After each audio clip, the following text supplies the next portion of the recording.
Bonjour. Est-ce qu'on peut afficher à l'écran ton prénom déjà, Emilou? Parce que je l'ai vu 15 fois hier. Il y a une seule personne qui l'a écrit correctement. Là, tu accèdes à quelque chose que les gens ne voient pas normalement sur YouTube. Ça s'appelle YouTube Studio. T'as les statistiques des dernières vidéos. Je vais renvoyer le screen pour que tu l'affiches. Tu veux Timothée, comme ça les gens peuvent suivre. YouTube te donne un classement de toutes les dernières vidéos. Donc là, c'est les 10 dernières vidéos qu'on a publiées. À l'heure actuelle, tu vois, celle d'hier, on l'a publiée il y a 14h08. Et ça te dit, au bout de 14h08, combien les vidéos ont fait de vues. Ok, donc c'est un indice de popularité des vidéos que tu as fait et ça les classe. Donc tu vois, la vidéo qu'on a sortie hier, elle est 3 sur 10. On a fait presque 70 000 vues depuis hier, ce qui est énorme. Et tu vois, ça c'est la performance habituelle et on est bien au-dessus. Donc là, ce qu'on peut voir, et c'est là que ça va être intéressant pour quelqu'un qui s'intéresse à la communication.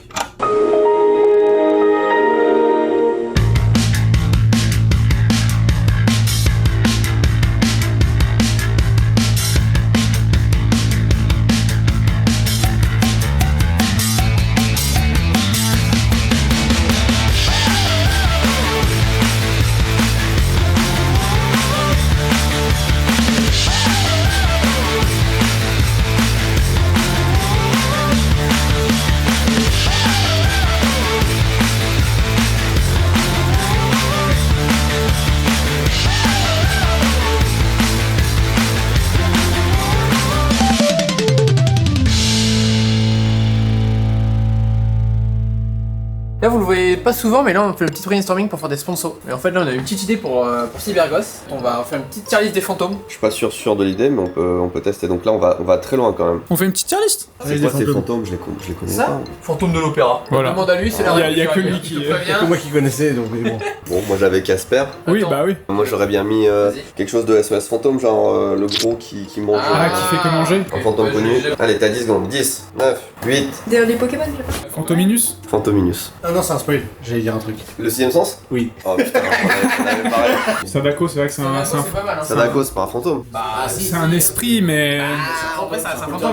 Bah vas-y, mets Sadako. Ok, vas-y. J'en ai un. Le film s'appelle Ghost. Demi Moore, la femme de Bruce Willis en l'occurrence. Bloody Mary. C'est celle qui est dans le miroir. Faut le dire 3 fois devant le miroir et elle apparaît. Comme Beetlejuice. Ça a l'air connu. On part sur ça? Allez. Bienvenue dans la salle de réunion. C'est ici qu'on prend toutes les décisions les plus importantes de l'entreprise. Elle est où Demi Moore? Ah bah ça faisait trop, il y avait plus de place là. Non mais si on veut faire par exemple le fantôme le plus sexy, c'est Demi Moore. Tu veux un coup de main? Oui, mais t'es malin. Oui. Bah ouais, on peut prendre la dame de je sais pas quoi là. Bloody Mary. On a oublié la Dame Blanche. Tu dis la dame blanche, l'autostoppeuse? Ouais. Putain, j'avoue, c'est peut-être le meilleur, c'est maintenant que tu le dis. Bah du coup, top 10 des fantômes les plus sympas. 1.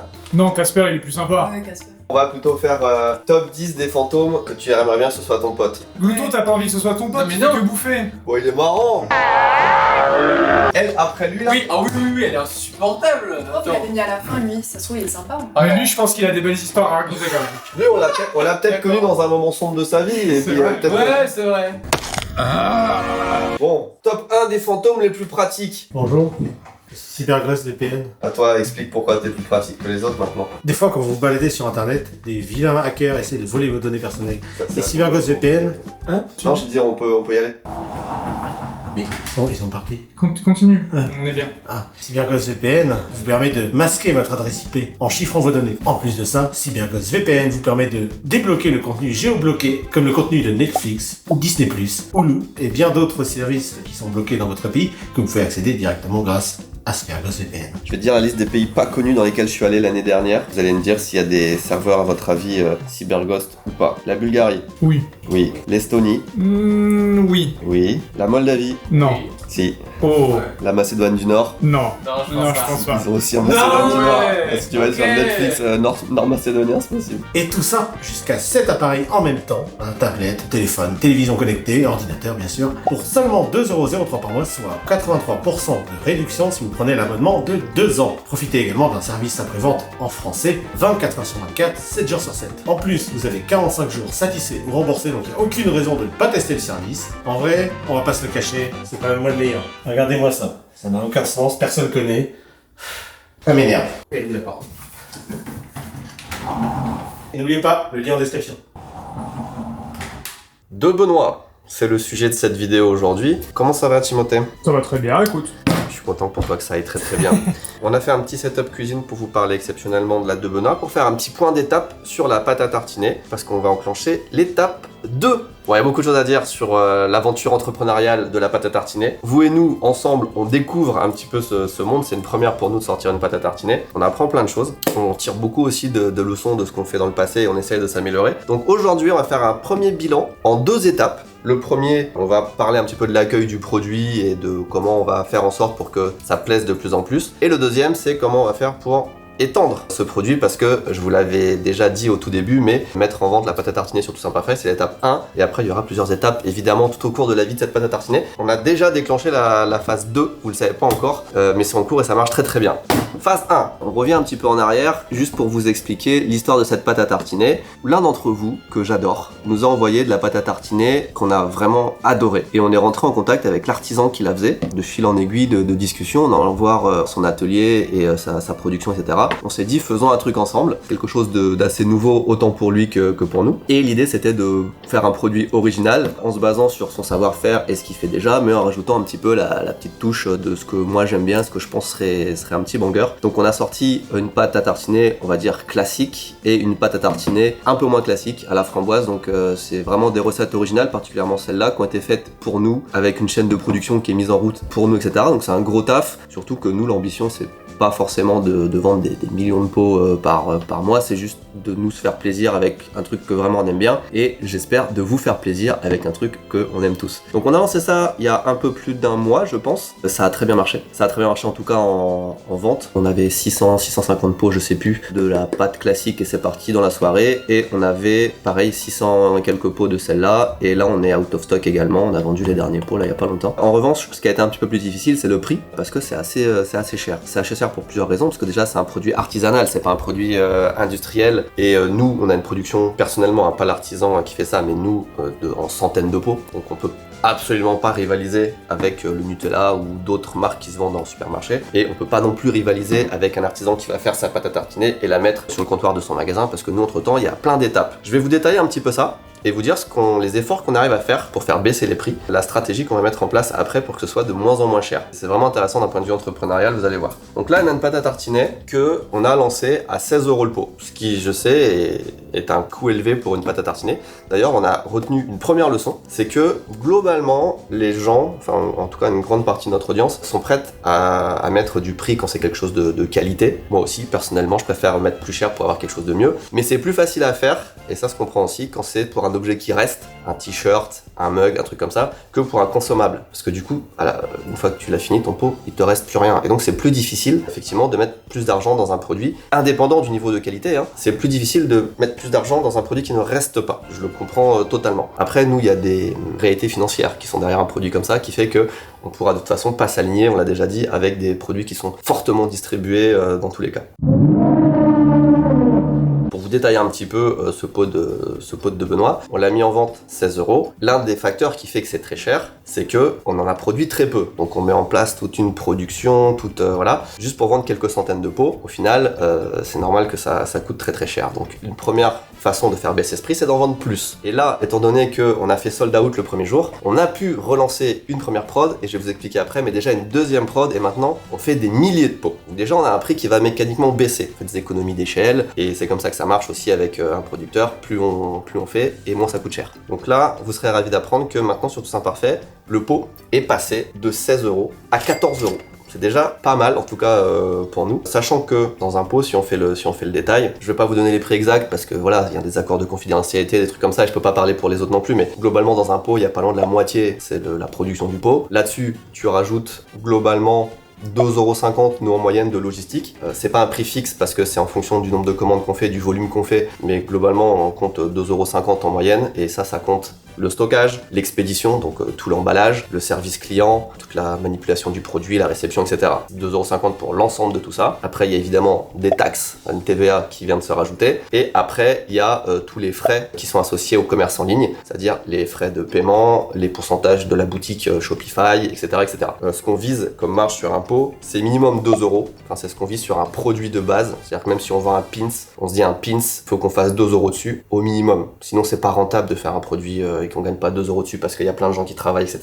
Donc là, le but c'est de faire à peu près 2 € sur ce pot et entre 2 et 3 € sur ce pot-là. Et là, en le vendant à 14 €, on y arrive. C'est l'objectif. Donc le prix baisse un petit peu et j'espère qu'il va continuer à baisser comme ça mécaniquement au fur et à mesure qu'on va en vendre de plus en plus. On vous tiendra au courant. Alors, globalement, c'est beaucoup vous qui décidez de... C'est un peu comme la bourse, tu vois, plus les gens les achètent, plus... Non, là c'est le contraire. Plus les gens l'achètent, plus ça baisse. Alors qu'en bourse, plus ils achètent, plus ça... C'est le contraire de la bourse, plus vous achetez, moins c'est cher. Ceci dit, dans le prix, ce qui coûte très très cher, et ça c'est évident aussi, c'est les frais de port. Parce que nous on est une boutique en ligne, ça coûte en France, et là c'est pas des tarifs que nous on décide, d'expédier un pot de pâte à tartiner. Je crois que le petit c'est 7 € et quelques, et celui-là c'est 8 € et quelques. Donc c'est évidemment excessivement cher, et si tu rajoutes les frais de port, enfin si tu prends juste un pot de pâte à tartiner en boutique, c'est juste effectivement très cher. Là c'est passé, ça fait 24 € je crois. Là ça passe peut-être à 22, mais ça reste beaucoup trop cher. Mais effectivement les frais de port, c'est chiant. C'est chiant et on peut pas le décider, ça va pas dans notre poche, ça va dans la poche de la poste ou des trucs comme ça, mais c'est pas pour nous. Donc, le seul moyen actuellement, si vous voulez éviter les frais de port, c'est soit d'aller le chercher directement chez Rudy, à l'est de Paris, si vous êtes pas loin dans le 77, vous pouvez la prendre en passant. Beaucoup font ça en vrai.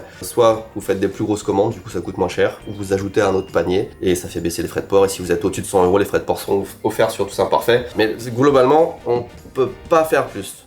Je reviens pour la seconde partie. Akiko, à chaque fois que la caméra tombe, c'est un truc, mais tu le mets jamais en vidéo, mais ça peut être un running gag quoi. Allez, moi je me suis. A few moments later. On en disait était quoi où? Ouais, deuxième partie. On va la diffuser, on va la diffuser. Oui, le seul moyen vraiment efficace de faire baisser le prix en vrai, c'est de pas expédier la pâte à tartiner. Bon, il faut qu'il y en ait sur Tout Simple Parfait, que vous puissiez l'avoir en ligne évidemment, mais il faut qu'on ait une stratégie pour la diffuser. On sera jamais dans un centre commercial ou un truc comme ça, parce qu'il faut faire des productions de fou, il faut rentrer dans des systèmes et des trucs, et c'est pas des trucs qu'on peut faire, en tout cas pas à l'heure actuelle. En revanche, on a d'autres solutions en place. La première arrive bientôt. Est-ce que vous connaissez une marque de restaurant qui s'appelle Amonet? Le cordon bleu, hein, évidemment, si vous n'avez pas la ref. Il y en a sur Paris, il y en a un à Toulouse, il y en a un à Nantes qui a ouvert il y a pas longtemps. D'ailleurs, on vous le présente dans la vidéo TV Louis de dimanche. Dans ce restaurant de Nantes, on a fait un premier test de petit déjeuner. Avec quoi? De Benoît.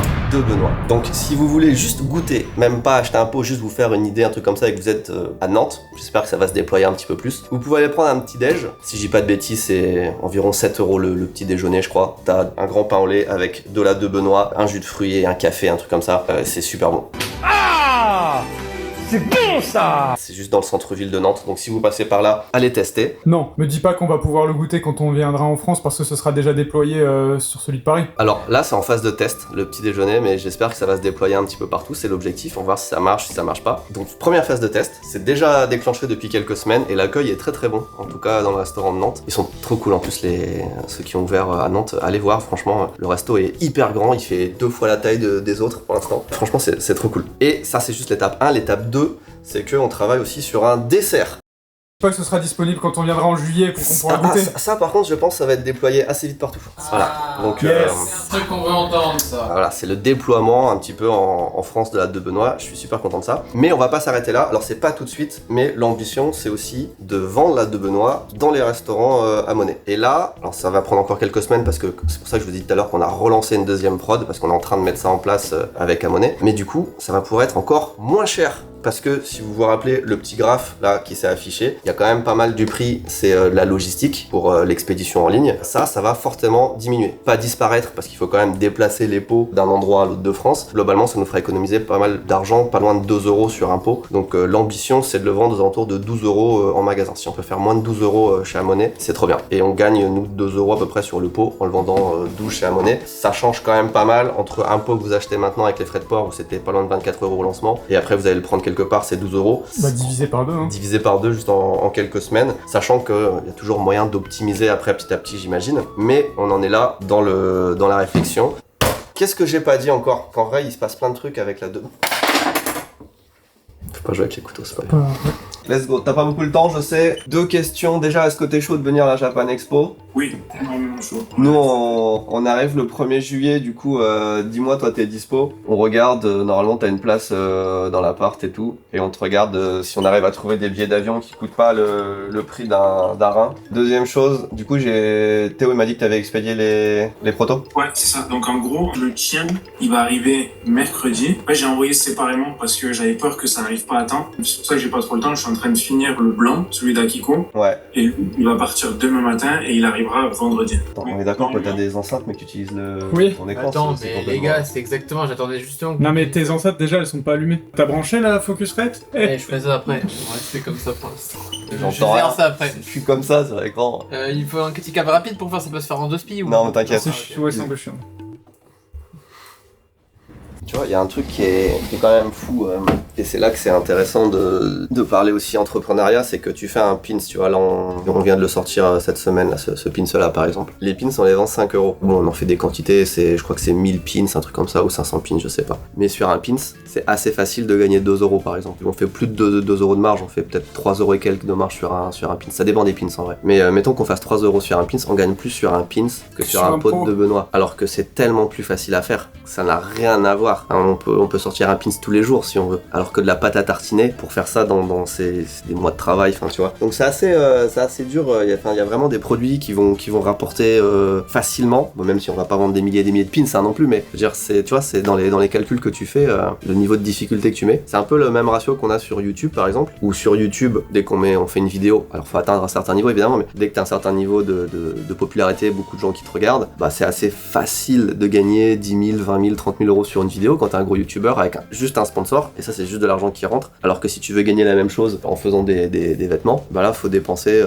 peut-être 3 fois plus, et ça prend beaucoup plus de temps, et tu prends des risques et tout. Donc c'est marrant quand t'as plusieurs entreprises et que tu vends plusieurs choses différentes, de voir la facilité que t'as sur un truc de gagner de l'argent comparé à un autre, ou le travail en amont, ou les choses comme ça quoi. Ayez conscience de ça aussi, c'est pas toujours les produits dans lesquels tu mets le plus de temps, le plus de cœur, le plus d'investissement qui rapportent le plus, loin de là. Franchement, là, la pâte à tartiner, s'il n'y avait pas une grande notion de plaisir dedans à le faire, on le ferait même pas, clairement. Regarde, c'est que des enchaînements super pertinents. On a retrouvé plein de pins, j'en ai d'autres en bas aussi, de l'air Candysan. De l'air, l'air Candysan. L'air Candysan, ouais. Ça c'est des trucs, on va pouvoir les amener, les distribuer à la Japan Expo. Ils étaient super beaux, hein. Ah, c'est un mode Peko. Ah oui, Peko-chan. Peko-chan, t'as raison, c'est Yasumi en Peko-chan, j'avais même pas... C'était un truc qui était sorti pour le Nouvel An, ça fait avec l'orange du Nouvel An. Oui, la... On s'est fait une réunion hier avec toute l'équipe, et on va continuer à en faire régulièrement, pour voir quelles activités on propose à la Japan Expo, et comment on peut faire pour que quand vous veniez nous voir, comme je disais, ce soit pas juste des personnes qui attendent à la queue pour prendre des photos, mais qu'il y ait des trucs à découvrir, des trucs à faire ensemble, des activités, qu'on puisse se parler, s'amuser, etc. Donc on est en train de bosser fort là-dessus, et ça va occuper nos 3 prochains mois. En transition, Léo. Oh non, les... Transition, Léo, elle fait mal. Cette séquence a été tournée la semaine dernière. La temporalité est donc erronée. Salut. Ça va? Ça va mon gars. Demain qu'est-ce qui sort? Demain 24 heures de survie à Kyoto. Je crois que l'info est juste là. Pour ceux qui savent pas lire, j'ai mis les kanji. Comme ça au moins je suis sûr que tout le monde saura ce que c'est. On est d'accord. On l'avait pas encore fait. Il est parti en duo, non trio pardon, avec le Ti et le bon Léo. Bon, le bon Léo qui gère le mastodonte tout imparfait. Donc voilà, ça sort demain. N'hésitez pas à aller regarder ça. Ça sort à midi heure française. Bah ouais, J'ai toujours en doute. Comme parce d'hab, que- hein, toutes oui. les vidéos ici c'est midi. Hein. Ça sera à midi, mais là j'ai une petite annonce. Warning, warning, warning. Dans les commentaires aujourd'hui, s'il vous plaît, mesdames et messieurs, dites-nous des villes japonaises où vous voudriez qu'on aille faire un 24 heures de survie. Mais c'est pas tout. J'aimerais aussi que vous mettiez des villes dans le monde, parce qu'on va essayer d'élargir le concept au monde et de nous mettre des villes que vous trouvez super intéressantes où on pourrait faire du 24 heures de survie. Là en tête, j'ai des villes en Australie. Mec, en Australie, j'ai l'impression que quand on m'en parle, c'est Jurassic Park. Vous imaginez à 24 heures de survie en Australie dans une ville, donc je sais pas où, mais une ville un peu là, tu vois, connue. tu ou- me mets dans la merde. Parce Pourquoi que c'est sûrement moi qui vais devoir aller filmer. J'aime pas les araignées, j'aime pas les Ah oui, bestioles pardon, là, pardon, comme ça.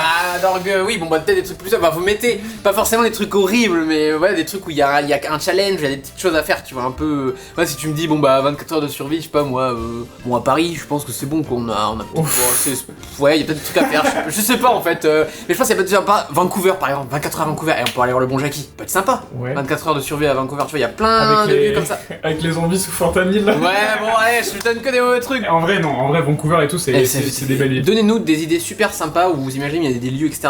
Voilà, faites-nous un top. Et là, je peux même teaser le prochain. Il y aura un invité dans le prochain. S'il y en a qui sont un peu chauds avec les tenues que j'ai dessinées, vous pouvez deviner où ça va se Ah, passer. j'ai. Bah oui. Oui, tu l'as. Il y en a des petits malins qui vont zoomer parce que j'essaie de mettre un scotch, je sais qu'on peut lire à travers normalement légèrement. Donc si vous êtes malin, vous pouvez même deviner l'invité et où c'est. Je pense que ça fera plaisir à certains et à certaines. La Oui. minière est belle. Ouais, bah écoutez, je vais essayer de faire simple. La petite pagode, la petite allée de bambou là, tu sais, qui est super connue que toi, je sais pas si vous l'avez faite. Alors, c'est mini tease, mais en fait, on a vraiment presque pas fait du tout, non, mais pas du tout en fait, les lieux ultra connus pour éviter justement de se faire noyé sous les touristes. Ok. Et encore, il y avait des lieux qui étaient quand même pas mal touristiques. On a évité au plus possible d'aller faire les trucs chiants où il y a tout le monde. On fait des trucs que justement les gens ont pas vu et n'ont pas vraiment trop d'infos dessus, et c'est tout aussi bien. Oui, bah parfait. Mais c'est juste qu'en potentiel miniature, ce genre de lieu, ça marche très très bien, donc c'est à l'œil, c'est mieux quoi. Donc forcément, je suis obligé un peu de jouer sur ça en trichant. Ça reste Kyoto et les fameux dango, c'est classique. Les quoi? Les fameux dango. On avait pris ça, j'espère. Même pas. Oh, bon bah c'est pas grave, au moins il y en aura. On se retrouve demain pour la vidéo à midi. Salut l'équipe. Et du coup, je regarde le planning là, le 27, on va faire toute la collection Sakura, on va tourner tout le 27 à Enoshima, ça se confirme. Enoshima le 27, faut qu'on regarde la météo, faut qu'on le confirme. Bah après la météo, j'ai vu qu'elle était bonne, parce que moi j'ai regardé pour la semaine où il y avait pas un, et c'est cool. Et non mais c'est vrai, j'ai vu déborder sur le 27, mais après le 27 c'est un peu loin, quand la météo elle est changeante. Là, on peut faire un petit planning lundi aussi sur qu'est-ce qu'on prépare en vidéo, parce qu'il y a plein de vidéos qui arrivent là, sur ici Japon, etc. On n'a jamais été aussi productif en matière de vidéos, et on en parlera peut-être lundi. J'ai envie de teaser un peu tout ce qu'on est en train de préparer. Ça va être très cool. Ça va être gourmand. Pardon? Ça va être gourmand. J'ai compris mort au tournant. T'as dit quoi toi? Ça. Merci encore à CyberGhost VPN d'avoir sponsorisé cette vidéo. Moi, je vais ranger ça parce que ça ressemble à rien. N'oubliez pas, bien sûr, le lien en description pour profiter de tous les avantages de CyberGhost VPN. Moi, je vous dis à bientôt. Bonne journée. À vous, les... Comment on dit déjà? Studio. À vous, les studios.